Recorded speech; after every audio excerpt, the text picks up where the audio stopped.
Hey folks, AWR Hawkins, Breitbart News. I want to talk to you real quick about the surging gun violence in Mayor Bill de Blasio's New York City.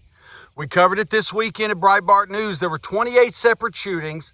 The result, 35 victims. One of those victims was a fatality, a 1-year-old boy who was in a stroller. Think about it. A 1-year-old boy in a stroller was shot to death Sunday night in Bill de Blasio's New York City. Now, de Blasio reacted by expressing sorrow and talking about all the hope that awaited the boy had he lived this life. Then he played the classic Democrat card and he blamed guns. He lamented that there are, quote unquote, so many guns out there.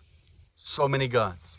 You know what that made me think about, folks? It made me think about a Congressional Research Service study we covered at Breitbart. That study showed that in 1994, there were 192 million privately owned guns in America. 192 million. By 2009, that figure had jumped to 310 million. 310 million privately owned guns in America. Now, while this crazy surge in gun ownership was happening, what happened to firearm-related murder and non-negligent homicide? What happened? Plummeted.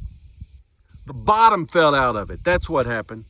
The study showed that in 1993, the incidents of firearm-related murder and non-negligent homicide, the incidents were 6.6 per 100,000 Americans. 6.6 per 100,000. By 2011, that had dropped to 3.2 per 100,000. That's a greater than 50% drop, folks. And remember, that's happening while private gun ownership is surging. It's just going wild.